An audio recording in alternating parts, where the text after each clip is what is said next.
Ladies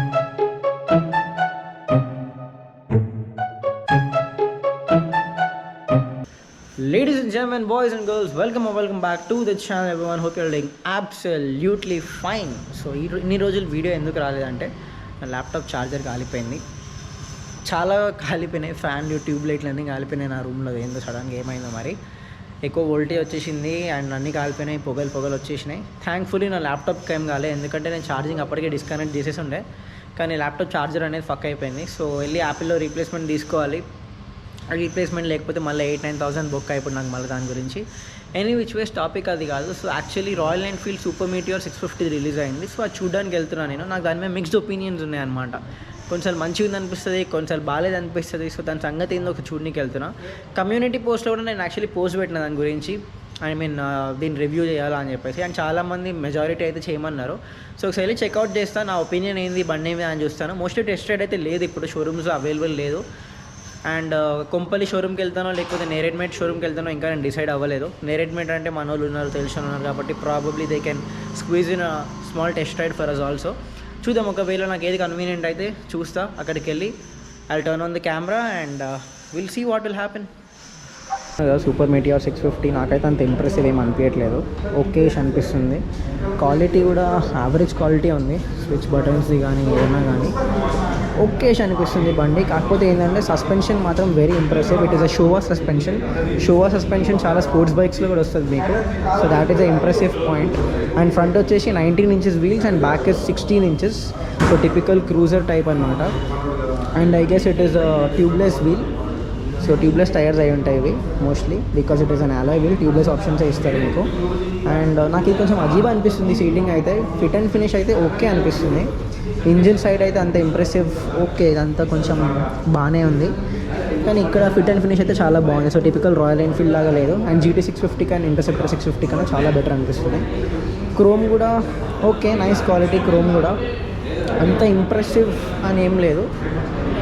మీకు తెలిసిందే royal Enfield first release అయినప్పుడు బాగానే ఉంటుంది, కానీ తర్వాత ప్రాబ్లమ్స్ వస్తాయి ఆబ్వియస్గా. Cluster is like this.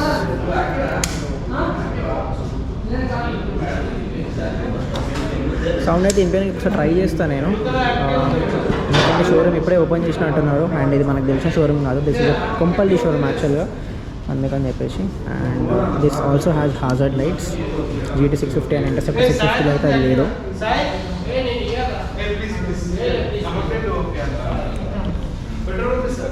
So back side వచ్చేసి ఇట్లా sari guard is too very big అనమాట. అండ్ నాకు తెలిసి దీన్ని స్ప్రాకెట్ వచ్చేసి చేంజ్ చేసినట్టున్నారు, ఎందుకంటే it looks little big. Sprocket డెఫినెట్గా కొంచెం చేంజ్ చేసినారు అనిపిస్తుంది. I'm not sure on that, నడిపినప్పుడు తెలుస్తుంది. And it has a grab rail also. Colour అయితే ఓకే అనిపిస్తుంది నాకు. అండ్ ముందు నుంచి అయితే చాలా హెవీ అనిపిస్తుంది. ఇది హంటర్, సో కంపారిజన్ చేసుకోండి ఎంత సైజ్ డిఫరెన్స్ తెలుస్తుంది అని చెప్పేసి. అండ్ మిగతా అంతా సేమ్ నార్మల్ మన ఆయిల్ ఫిల్టర్ ఇక్కడ వస్తుంది, నాకు తెలిసి దీని ఎయిర్ ఫిల్టర్ కూడా ఇక్కడ ప్లేస్ చేసి ఉంటారు. సో అదంతా ఆల్మోస్ట్ సిమిలర్ ఉంది GT650 అండ్ ఇంటర్సెప్టర్ 650 లాగా. ఓకే, నాకు ఓకే అనిపిస్తుంది. వెయిట్ ఒకసారి చెక్ చేద్దాం. ఆకాష్ పట్టుకో ఒకసారి.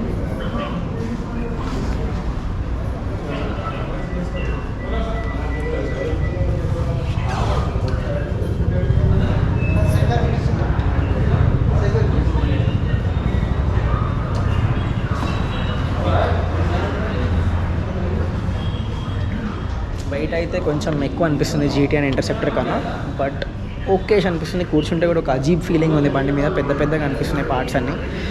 Not really my kind of bike I would say.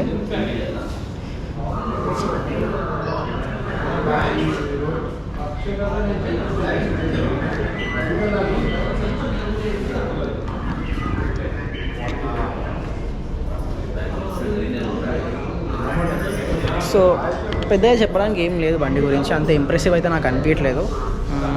Okay అనిపిస్తుంది, but the price point is not justifiable. 4 lakhs కన్నా ఎక్కువ అవుతుంది ఆన్ రోడ్ బేస్ మోడల్ ఒకటి.